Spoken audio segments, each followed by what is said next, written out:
Hello, everyone. Good to be with you once again. Today, I have with me, for the first time, a young person, a young Indian economist living in India. And he's going to talk about an issue that two other people have already talked about, but from his own perspective. And this is the population in India and the demographic dividend. But before I turn it over to him, I want to say that at the end, he will talk a little bit about his personal growth and development and what helped him in that regard. So, Alan, thank you so much. I think I may not have said his name. It's Alan Seemon. He's going to introduce himself, and then we will turn to the topic of demographic dividend. So, over to you, Alan. Thank you for the warm welcome, sir. Like it is an honor to be with you for this event. And so let me tell about myself first. I work as a consultant in economic policy. Like I completed my master's in financial economics from Madras School of Economics. I did my internship in Reserve Bank of India during my post graduation, and I am also associated with the student community called Economiga, which helps students in pursuing their dreams. Yeah. Okay. Yeah. So I will start with telling that very recently we know that India has surpassed China to become the world's most populous country, according to the UN projections. And as an economic student, we always know that there has always been a debate between the population growth and economic development. From the since the early thinkers like Thomas Malthus held the view that a growing population would hurt the living standards in the long run. But uh, these were on the assumptions that of the scarcity of the resources, which would fail to cater the needs of the increasing population. But fortunately, that didn't happen. The basic flaw in Malthusian argument was he neglected the impact of the technological advancements and the human capability and the productivity that would come over time. But his notion was influential, at least till 1970s, and many developing countries, including India, viewed population growth as a major hurdle in their economic development and took measures to arrest the population growth. But we also have experiences of some Southeast Asian countries like South Korea, Japan, which have successfully capitalized the changes in their demographic structure to foster the economic growth. And we have seen that the economic potential that arising from the higher population of working age people is called the demographic dividend. And we, India, has the potential to become a global leader in talent and thanks to its large working age population. But the thing that we have to realize is that the benefits of the population dividend would not automatically translate to economic growth, but structural reforms and proactive measures must be taken to capitalize on this opportunity. Okay, Alan. So you have laid out that there is a potential for the demographic dividend, and indeed, India does have that potential. So, what are the challenges in realizing this potential? How do you see it? Yeah. So we have a large number of youth population seeking for employment. Very recently, or for quite some time, we have been hearing from the news articles that the number of applications for the government job has been multiple times than the vacancy. The thing on the private sector, we also hear the statement that there are less people who are employable. Like according to the India Skill Report, which says that only 50% of the youth is employable, and the companies hiring them has to give special training to bridge the gap. So as a country which aspires to become a leader in talent, this is something the giving adequate training to the youth, equipping them to the meet the changes of the global economy. These are some important things that the policymakers have to look into and give adequate training. So also one major challenge after the COVID is that the learning loss suffered by the students, especially students who are pursuing their studies in the primary school, where these are some of the foundational years for them. So the recent survey of annual status of education report confirms the depth of learning loss that occurred during the pandemic. The arithmetic and literary ability of the children has declined significantly in compared to the pre-pandemic years. So this has a negative impact on their future productivity, their potential earnings, and their weak foundation in the disciplines. So the government and our education sector has to give appropriate attention to this and work on policy measures to bridge the learning losses either through remedial classes or other support systems. Yes, indeed. And I yeah, agree. and I agree. yeah, yes. And we have some very good examples also. Like Tamil Nadu government has recognized the importance of such a program and launched the Illam Thedi Kalvi scheme to fill the learning gaps during the COVID. And also, we have to talk about the vocational education, because not everyone has the interest to pursue a career in academics or in a corporate. There are people who would like to pursue a career in other jobs that requires skill. So the quality vocational education has the potential to generate a young and efficient workforce and give an opportunity for generating self-employment for people residing below the poverty line, differently abled people, and women. And one challenge is the low number of female labor force participation. Like we know that though India has been there is progress on the labor force participation rates for women, that is uh, uh, not in a we are still not in a position to fully leverage the to bring the women labor force source. And most of the hard work done by women are unpaid and unrecognized. So if we are able to include bring more women to the workforce, that will be a huge booster for economic growth, and as well as in terms of building the self-sufficiency among the women from underprivileged backgrounds as Okay, well. great. And You have some more challenges, or you want to move to solutions? I think let's move to the solutions. Ultimately, that matters.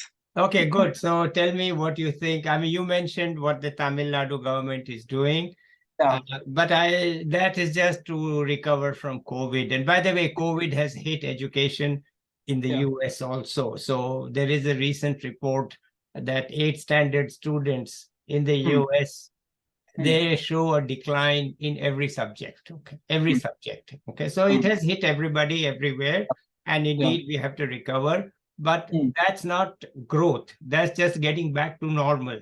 So, yeah, what are yeah, your suggestions for growth? I'm yeah, very keen to hear. yeah. So the first thing is like the government and the education sector can bring up with uh, courses and skill development schemes that is of useful that will cater to the demands of the growing economy and the global the needs of the global economy.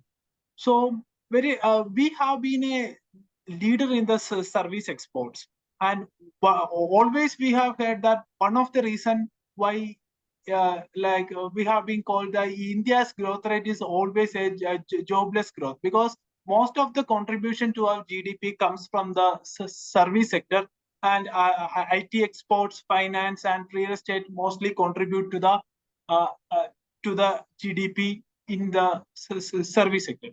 So we are working as a back office to many corporations all over the world.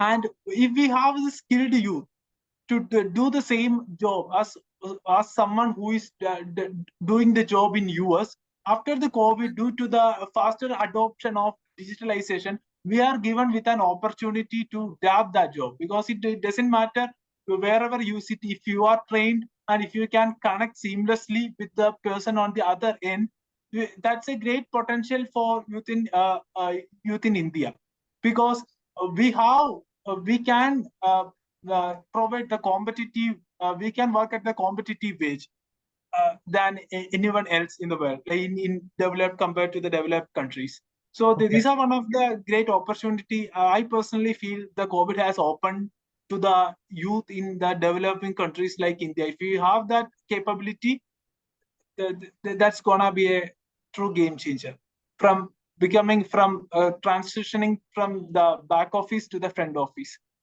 Okay. And the another thing is, like, we have to promote the entrepreneurship in the youth.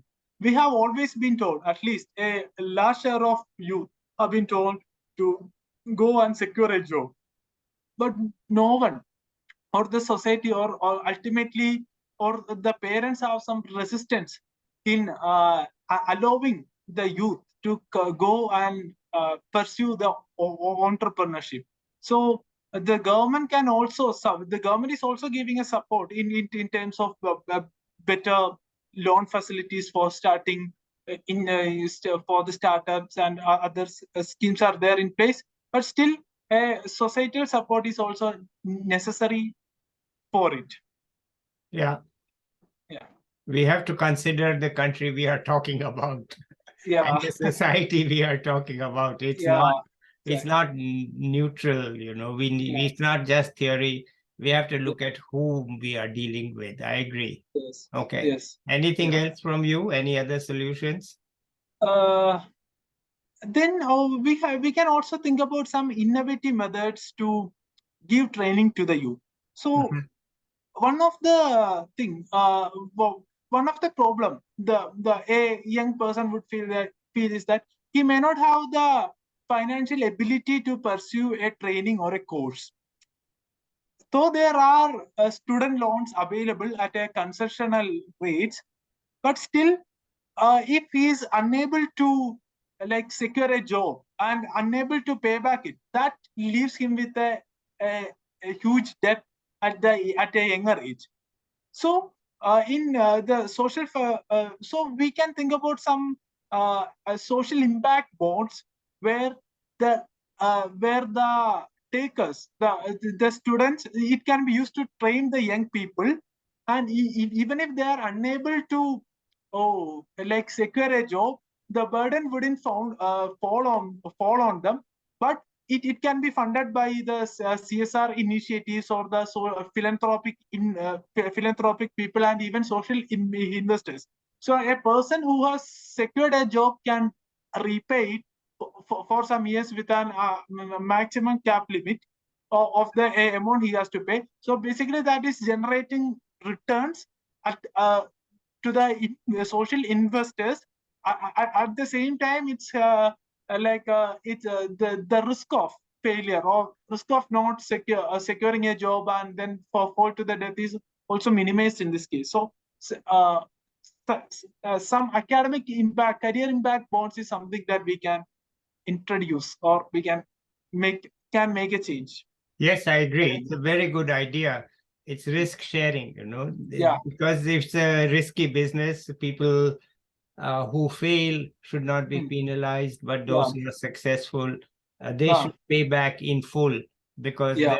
they can afford to do it. So I think, Yes. education is usually puts the risk on the student. You pay, and Yeah. if you fail, that's your problem.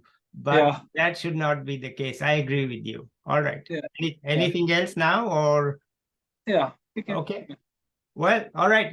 Let's hear your next part, which is about you. What you Yeah. feel. Okay, let's do that. So like I come from a background where I don't have much exposure about the how what were the opportunities in economics, and during my graduation I know like where I want to go or what I want to be, but I was missing that guidance. How I can get there? Mhm. And I always wanted to pursue my masters in a reputed institution. And like it was during the COVID period I started preparing for the entrance exams.